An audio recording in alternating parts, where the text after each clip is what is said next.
Buenas noches, hermanos y hermanas. Este es el segundo miércoles que nos enlazamos a través del Facebook para estar unidos al Señor y entre nosotros como hijos suyos, lo cual nos recuerda que la iglesia somos nosotros, los discípulos de Cristo, y no el edificio o la institución. Amén. Gloria sea su nombre. Como último miércoles del mes, hoy estuvimos orando por nuestros misioneros y por supuesto por nuestro país y las circunstancias que nos rodean. Pero también queremos compartir esta meditación, retomando el hilo de nuestra serie Grandes Construcciones en la Biblia. Y nuestro tema para hoy es el santuario más importante. El pasaje de Éxodo 40 nos describe cómo quedó el tabernáculo que levantó Moisés en el desierto para la comunión entre Dios y su pueblo Israel. Veamos algunos aspectos de este importantísimo santuario israelita y su enseñanza respecto a la comunión entre Dios y nosotros. En primer lugar, nos referiremos a la forma y estructura del tabernáculo, del pacto o de la comunión. El tabernáculo era una especie de carpa o tienda de campaña alargada de aproximadamente unos 13,8 metros de largo por 4,6 metros de ancho y 4,6 metros de alto, hecho de tablas verticales cubiertas de cortinas y miraba hacia el este.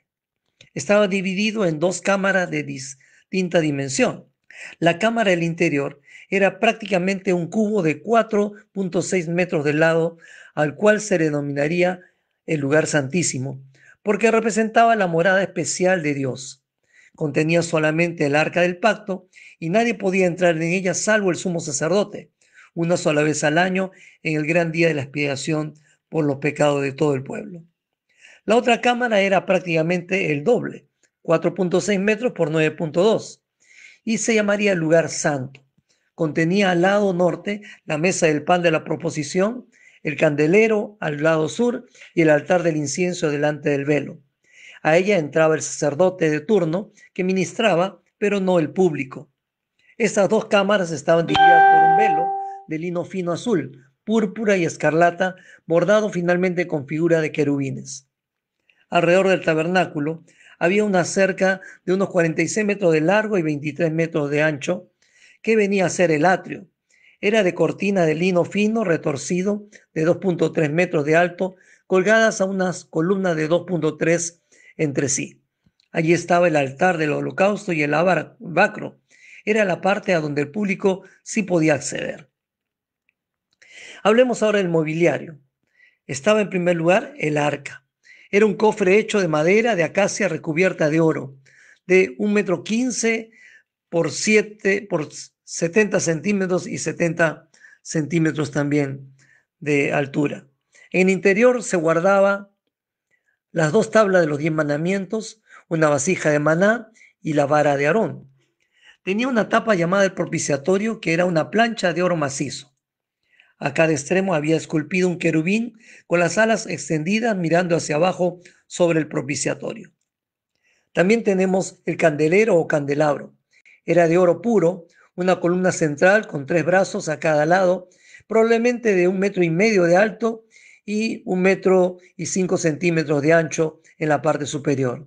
Quemaba aceite puro de olivos y debía estar siempre encendido. En tercer lugar, tenemos la mesa de los panes de la proposición. Era de madera de acacia recubierta de oro, de unos 92 centímetros de alto, 46 centímetros de ancho y 69 de alto. Ahí se colocaban permanentemente 12 panes, los cuales se renovaban cada día sábado. En cuarto lugar, tenemos el altar del incienso. Era de madera de acacia también recubierta en oro, de más o menos 92 centímetros de alto y 46 de costado. Allí debía quemarse incienso permanentemente, tanto de noche como también de día. En quinto lugar tenemos el altar del holocausto.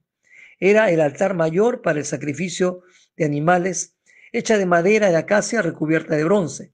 Tenía 2,3 metros en cada costado y 1,38 m de alto. El fuego, que había sido encendido en forma milagrosa, según Levíticos 9:24, nunca debía apagarse. Y en sexto lugar tenemos el lavacro. Era una gran fuente de bronce para contener agua para que allí se laven los sacerdotes las manos y los pies antes de oficiar cualquier ceremonia en el altar o en el tabernáculo. Ahora detengámonos para hablar un poco de los simbolismos de estos elementos. Todo el tabernáculo era un simbolismo de la comunión que el Señor quiere tener con nosotros, sus hijos. Veamos una vez más sus tres secciones. Tenemos en primer lugar el atrio. Ese era el gran patio al que tenían acceso el pueblo, donde resaltaban el altar del holocausto en primer lugar y también el lavacro. El altar del holocausto estaba puesto en la entrada del tabernáculo, dando a entender con eso que había que pasar por este sacrificio para llegar a acercarse a Dios.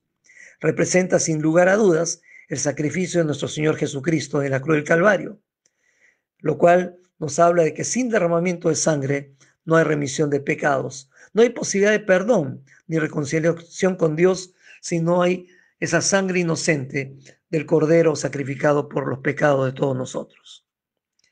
En segundo lugar estaba el lavacro. Tras pasar el altar del sacrificio u holocausto, los sacerdotes tenían que lavarse antes de continuar con su oficio en este gran recipiente de agua. Muchos lo ven como figura del bautismo cristiano, como un testimonio de un nuevo nacimiento, y representa la limpieza necesaria en todos los hijos de Dios para hacer cualquier cosa que querramos hacer para el Señor. Tenemos en segundo lugar la sección del lugar santo. A esta sección solo entraban los sacerdotes, y allí estaban tres elementos. Primero, el candelabro de oro. Era la única luz de esta sección. Los sacerdotes encargados debían encargarse de que siempre tuviese aceite manteniéndolo encendido. Esto representa la iluminación del Espíritu Santo por medio de la palabra. Todos necesitamos que sea el Espíritu del Señor, que por medio de la palabra nos hable, nos ilumine, nos dirija, nos muestre cuál es la voluntad de Dios agradable y perfecta para nuestras vidas. En segundo lugar, en este lugar santo estaba la mesa de los panes de la proposición. Allí debía haber permanentemente pan para que se puedan servir los sacerdotes que estaban largas horas oficiando las ceremonias. Representa el sustento y la fiel provisión del Señor a todos sus hijos. Era un recordatorio de que Dios siempre es nuestro sustentador. Y el tercer elemento en este lugar santo era el altar del incienso. Debía quemarse este fino incienso cuidadosamente preparado por ellos. Representa la intercesión del Señor a nuestro favor, porque solamente Él es nuestro único y suficiente intermediario para llegar a Dios. Pero también este candelabro representa nuestras oraciones. Representa justamente esa necesidad que tenemos de orar permanentemente en el nombre de Cristo sin desconectarnos de la comunión con Dios. Y el tercer elemento o tercera sección del tabernáculo es el lugar santísimo. Aquí solo había un elemento, el arca del pacto. El arca representaba la presencia santa de Dios y era lo único que estaba en el lugar santísimo. No había ventana ni lámpara alguna para iluminar esta sección, pero no era necesario, porque allí entre las alas de los querubines estaba la luz de Dios, la Shekinah, la presencia misma del Señor. A este ambiente solo ingresaba el sumo sacerdote una vez por año en el gran día de la expiación, para presentar la sangre del cordero del sacrificio en favor de todo el pueblo. Con ella rociaba y cubría la tapa del arca llamada el propiciatorio.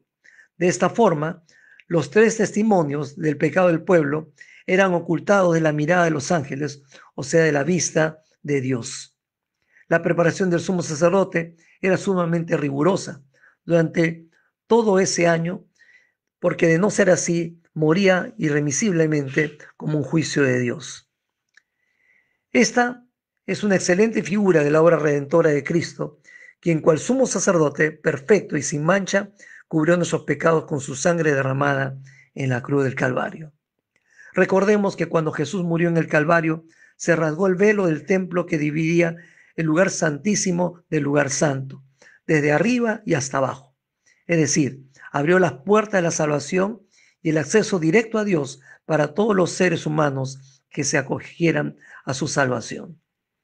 Como podemos notar, estas tres secciones y los elementos en ellas nos hablan de cómo éramos antes que Cristo muera por nosotros para perdonarnos, para limpiar nuestros pecados y hacernos hijos de Dios.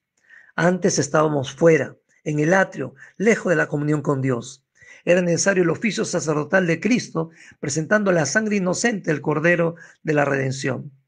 Así fueron cubiertas nuestras culpas de la vista santa de Dios para tener acceso a Él. Y todas las bendiciones siguientes, su perdón, su limpieza, su iluminación, su provisión, su intercesión y el ingreso a su misma presencia, se la debemos solamente a Cristo el Señor. Alabemos pues, hermanos, al Señor y demos gloria a su santo nombre. Él nos ha construido el santuario perfecto para la permanente comunión con Dios. Aleluya.